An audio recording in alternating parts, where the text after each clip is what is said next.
हिंदी दर्शन के उलझे हुए प्रश्नों की सीरीज में आपका स्वागत है।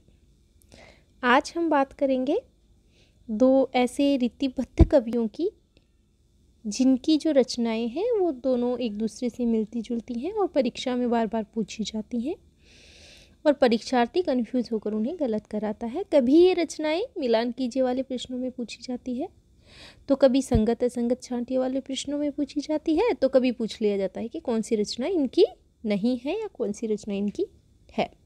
तो आज हम छोटी सी ट्रिक के साथ इनको याद करेंगे। पहले हम देखते हैं चिंतामणि त्रिपाठी की रचनाएं अलग से। इनकी जो रचनाएं हैं कवि कुल कल्पतरु, काव्य विवेक, रस विलास, श्रृंगार मंजरी, छंद विचार और काव्य प्रकाश। तो कैसे याद करेंगे कि जब चिंता हुई तो कवि ने अपने कुल में कल्पतरु लगाया। कवि ने क्या किया? चिंता होने पर कल्पतरु लगाया। कवि ने अपने कुल में कल्पतरु लगाया और विवेक से एक काव्य लिखा, काव्य विवेक। काव्य किससे लिखा? विवेक से लिखा, जो रस विलास और श्रृंगार मंजरी दोनों को लिए हुए था। कैसा काव्य था? विवेक से जो लिखा गया था, रस विलास और श्रृंगार मंजरी दोनों को लिए हुए था। फिर आखिर में उन्होंने क्या किया? छंद पर विचार किया, जिससे काव्य में प्रकाश ही प्रकाश हो गया। यानी रस का तो विलास हो रहा था उस काव्य में, श्रृंगार की मंजरी हो रही थी और अंत में जब छंद पर विचार किया तो काव्य में प्रकाश ही प्रकाश हो गया। ये रचनाएं हैं चिंतामणि त्रिपाठी की। इनकी जो ये रचना है कवि कुल कल्पतरु, यह एक सर्वांग निरूपक ग्रंथ माना जाता है। यह प्रश्न कई बार परीक्षाओं में पूछा जा चुका है। इनका जो रसविलास ग्रंथ है यह 1633 ईस्वी में लिखित रीति काल का प्रथम रीति ग्रंथ माना जाता है। रस विलास ध्यान रखेंगे। इसके अलावा जो चिंतामणि त्रिपाठी से प्रश्न पूछा जाता है वह यह पूछा जाता है कि काव्य रीति का जो सम्यक समावेश है वह केशव से ही हो गया था, लेकिन 50 वर्ष पश्चात इसकी अखंड परंपरा का जो श्रेय है वो इनको ही जाता है, यानी चिंतामणि त्रिपाठी को ही जाता है। ये आचार्य रामचंद्र शुक्ल अपनी पुस्तक में वर्णित करते हैं। श्रृंगार मंजरी इनकी जो रचना है यह नायक नायिका भेद का एक ग्रंथ है और कवि कुल कल्पतरु रचना 10 अंगों में विवेचित एक सर्वांग निरूपक ग्रंथ माना गया है। भिखारी दास की रचनाएं जो हैं इनसे मिलती जुलती हैं। जहाँ चिंतामणि त्रिपाठी ने रसविलास लिखा, वहाँ भिखारी दास ने रस सारांश लिखा। चिंतामणि ने जहाँ काव्य विवेक लिखा, भिखारी दास ने काव्य निर्णय लिखा। चिंतामणि ने जहाँ श्रृंगार मंजरी लिखा, भिखारी दास ने श्रृंगार निर्णय ग्रंथ लिखा। तो कैसे याद रखेंगे? जब चिंता हुई तो कवि ने कल्पतरु लगाया और विवेक से काव्य लिखा, जिसमें रस के साथ विलास और श्रृंगार के साथ मंजरी थी और छंद पर विचार करने से काव्य में प्रकाश ही प्रकाश हो गया। लेकिन जो भिखारी होता है वो क्या करता है?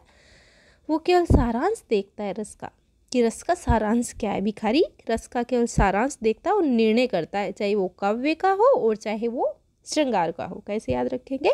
भिखारी रस का सारांश देखते हैं और काव्य का निर्णय करते हैं, चाहे काव्य का हो चाहे श्रृंगार का हो, वो क्या करते हैं? निर्णय करते हैं। तो निर्णय वाली बात भिखारी दास की आ जाती है। एक और बात आप याद रखेंगे यहाँ कि जो भिखारी दास हैं इनकी जो ये रचना है यह काव्य प्रकाश के आधार पर रस ध्वनि सिद्धांत की स्थापना करती है। काव्य निर्णय हिंदी साहित्य का सर्वाधिक लोकप्रिय काव्य ग्रंथ माना जाता है। भिखारी दास का जो काव्य निर्णय है यह ग्रंथ। कवि कुल कल्पतरु से संबंधित रचनाएं कई बार परीक्षा में पूछी जाती हैं और कवि कुल कल्पतरु से मिलती जुलती कई रचनाएं हैं जो अलग अलग रचनाकारों की मानी जाती है। जैसे कवि कुल कल्पतरु हो गई चिंतामणि त्रिपाठी की। इसके पश्चात कवि कल्पद्रुम, ये रचना हो गई श्रीपति की। ये श्रीपति की रचना है। कवि कल्पद्रुम, काव्य कल्पद्रुम, कवि कल्पद्रुम और काव्य कल्पद्रुम दोनों अलग अलग रचनाएं हैं। तो कवि जब कल्पद्रुम है यह तो श्रीपति की रचना है, और काव्य कल्पद्रुम जो रचना है यह सेनापति की रचना है। तो सेनापति क्या करते हैं, काव्य लिखते हैं। और एक ऐसी ही रचना एक और है, कवि कुल कंठाभरण। कवि कुल कंठाभरण जो दुल्हे की रचना है। और एक और रचना है कंठाभूषण जो भूपति की है। तो भूषण से तो भूपति याद रह जाएगा, कंठा भरण से याद रह जाएगा, दुल्हे यानी दूल्हा जो होता है वो कंठ से भरता है। अब बचे दो, कवि कुल कल्पद्रुम और काव्य कल्पद्रुम। तो कवि के साथ श्रीपति का नाम जोड़ेंगे और काव्य के साथ सेनापति का नाम जोड़ेंगे। ठीक इसी प्रकार इनकी जो रचना है श्रृंगार मंजरी चिंतामणि त्रिपाठी की तो रचना है ही, इसके अलावा यह प्रताप शाही ने भी ऐसी ही रचना लिखी है।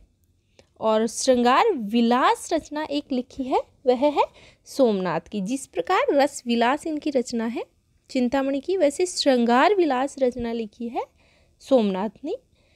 तो आज के लिए इतना ही। अगली कक्षा में फिर कुछ ऐसे ही प्रश्न लेकर आएंगे। धन्यवाद।